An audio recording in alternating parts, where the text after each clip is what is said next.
전 학생들을 가르치면서 이제 시간 날 때마다 조금씩 작업하는 교수 건축가인 것 같아요. 지금은 현직은 경희대 교수로 있으면서 제자들하고 같이 우리가 생각했던 것들, 삶이라는 것들을 담기한 집들을 만들어가고 있는 건축가인 것 같아요. 다른 건물처럼 이렇게 오피스라든가 뭐 커피숍이라든가 이런 거는 잠시 머물잖아요. 근데 주택은 그 안에서 어때요? 먹고 자고 인간이 가지고 있는 모든 행위를 다 담는 거잖아요. 전 젊었을 때 주택이 우주다 라는 말이 와닿질 않았어요. 그런 말을 많이 하잖아요. 근데 요즘 와서 하다 보니까 이래서 주택이 삶의 전체를 담아야 되고, 그래서 작은 집 하나가 우주구나, 이게 요즘 몸으로 와닿아요. 그게 아마 한 몇십 년을 해서 이렇게 경험이 축적이 돼서 그걸 느끼는 것 같아요. 전기에 집을 짓건 건물을 짓건 항상 그 집 자체가 중요하다고 보질 않아요. 그거보다는 그 전체 동네가 어떻게 어우러질 건가, 그게 더 중요하다고 생각해요. 우리가 집은 가는 과정, 또 집의 한 부분이라 생각해요. 그리고 집 앞에 어떤 꽃을 심는다든가 동네 분위기를 만들어 놓으면 혜택을 제일 많이 보는 사람이 누구예요? 거기 사는 사람들이겠죠. 그래서 어떤 사는 사람들에게 어떤 표정, 들락거리면서 느껴지는 것, 그리고 동네에서 이렇게 왔다 갔다 하면서 계절을 느낄 수 있게, 그런 것들을 하기 위해서 우리는 지금까지 생각한 건 담장을 치고 내 거를 챙기는데, 그럼 그 동네가 어떻게 골목이 좁아지고 힘들어지잖아요. 풍경부터 답답해지고. 우리가 이 시대에 굉장히 많이 느끼고 있는 것들이죠. 그래서 가능하면 그 사는 사람의 표정, 이런 것들이 조금 바깥으로 표현될 수 있고, 그게 동네가 하나로 올려질 수 있다면 그 집은 훨씬 더 풍요로워지지 않을까, 그리고 나가서 동네는 하나로 어우러지지 않을까, 이런 생각을 하고 있어요.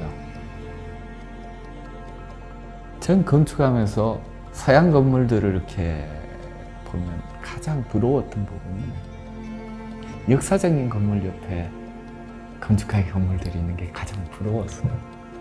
저도 어떤 기회가 된다면 역사적인 건물 옆에 한번 지어보고 싶었어요. 근데 간절히 굉장히 오랫동안 바라다 보니까 그게 기회가 왔어요. 그래서 이 도천난락집인데, 원래 도천난락집은 건축주는 도천 도상봉 선생님이 거기서 1930년대부터 거기서 머물던 곳이에요. 그리고 돌아가시고 나서 그 아드님이 사셨고, 지금 또 이제 아드님과 그 손자인 저희 고등학교 친구가 살고 있고, 그 딸이 살고 있어요. 그래서 처음에는 제 친구인 도상봉 손자가 처음에는 거기 환경이 굉장히 좋았었대요. 이웃들도 친하게 지냈고, 그리고 우리 서울 도심이 거의 다가구 다세대로 지어지면서 주거 환경이 급격히 나빠지고, 친구의 가족들도 그 살던 데를 버리고 신도시에 가서 주택을 짓고 살까, 이런 생각을 했어요. 그래서 전 친구한테 이런 얘기를 했어요. 그래서 사실 땅을 지키고 살고 3대가 살아오고, 그리고 굉장히 유명한 할아버지가 그곳에서 작업했던 곳을 버릴 수 있을까? 그냥 이름 없는 다가구 다세대로 지어지는 것들, 그런 것들에 대해서 제 건축가의 어떤 생각들을 피력을 했어요. 눈에 보이지 않는 가치들에 대해서 친구한테 얘기했죠. 대화하고 나서 가족 회의를 해서 거기에서 머물기로 이렇게 해서 이 집이 탄생을 했습니다. 땅을 이곳에 어떤 모습으로 가져서 이 문화재 옆에 있어야 될 건가, 그 어떤 태도, 그 생각, 그게 꽤 어렵더라고요. 그래서 가능한 제 생각은 여기에서 주변의 것들을 최대한 기대해서 하자. 그래서 여기 건물을 보면 이 색깔은 어때? 메인 건물 색깔, 여기에서 기와 색깔하고 어때요? 닮아 똑같죠? 이 색깔은 어때요? 여기 단청 색깔이라든가 이 벽돌들 색깔하고 유사하죠. 거기에 있는 것들을 조금씩 따와서 이거가 전체적으로 어울릴 수 있게끔 하나로 이렇게 엮일 풍경이 색깔이 어울릴 수 있게끔.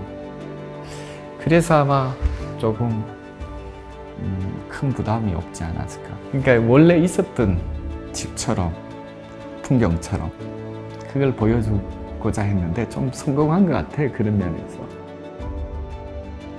가장 공동주택이 이 시대에 가지고 있는 한계는 공급자 위주로 짓는 것들에 지어서 많은 양을 만들겠다라는 거. 그러다 보니까 우리는 선택의 여지가 없어요. 사실은 우리 거의 대부분이 공동주택에 살고 있잖아요. 저도 공동주택에 살고 있어요. 그런 여건상 단독주택을 우리 서울 시내에 가진다는 건 거의 불가능해요. 그럼 결국은 공동주택을 다양하게 만들어줘야 될 것 같아요. 그런 어떤 다양성을 좀 가졌으면 좋겠고, 우리는 아파트를 보면 거의 주상복합처럼 발코니가 다 사라졌잖아요. 그 과거에 발코니가 있었는데 사라진 이유는 우리가 아파트가 서양에서 들어오다 보니까 실내 공간 위주로 쓰는 것들이죠. 그러니까 서양은 신발을 신고 다니잖아요. 그러니까 발코니 나가기 쉽죠. 우리는 어때요? 신발을 벗고 발코니 안 나가는 거죠. 그러니까 그런 부분들에 대해서 우리 삶에서 디테일하게 들여다보면 분명히 우리는 어떤 외부 공간의 그런 발코니 같은 걸 통해서, 마당 같은 걸 통해서 실내로 들어가는 그런 과정적 공간들이 만들어진다면 그 외부 공간을 굉장히 잘 쓰지 않을까. 그래서 가장 이상적으로 생각하는 건 저는 단독주택과 같은 아파트, 최소한의 마당을 가진 그런 아파트, 숨을 쉴 수 있는 아파트. 지금은 그 발코니 확장형해서 거의 꽁꽁 막아놨어요. 그런 부분에 대해서 우리가 아파트에 대해서, 우리 주거에 대해서 우리한테 맞는 것들, 우리 삶의 라이프 스타일 이런 것들, 우리 생활에 맞는 것들을 찾아가서 조금씩 진화시켜야 되지 않을까, 그런 생각이 들어요. 전 사실 도촌 나일락집이 대상을 받았는데 그 대상 받을 거라 생각하지 않았어요. 근데 이 대상 받은 거는 제가 건축주 덕이라고 생각해요. 왜냐하면 이런 마당을 좀 내주고, 그리고 건물 용적률을 어때요? 보통 용적률을 다 채우잖아요. 근데 여기는 용적률이 절반밖에 안 채워졌어요. 그러니까 왜 여기에 면적에 대해서 욕심을 안 내고 내주고, 그런 것들에 대해서 충분히 공감대가 형성이 됐고, 이런 책도 만들어주고, 그러니까 살면서 행복하다는 이런 모습들, 그럼 어떤 이런 실천해 가는 거, 어떤 상이라는 건 저도 그런 생각을 해요. 보통 건축가로서 멋있는 작업을 할 수 있죠. 멋있는 게 보다는 사실 같이 함께 살아가는, 서울을 함께 가꾸는 거, 꽃이라도 하나 이렇게 집 앞에 내놓을 수 있는 이런 것들에 대해서 우리가 박수를 하고 응원을 해주는 거. 서울시상이 어떤 색깔이 선명할 것 같아요. 우리 서울을 어떻게 가꿔야 우리가 행복할 수 있는지, 건축의 공공성은 어떤 건가, 이런 것들을 실천하는 사람들에게 이 상을 주지 않을까.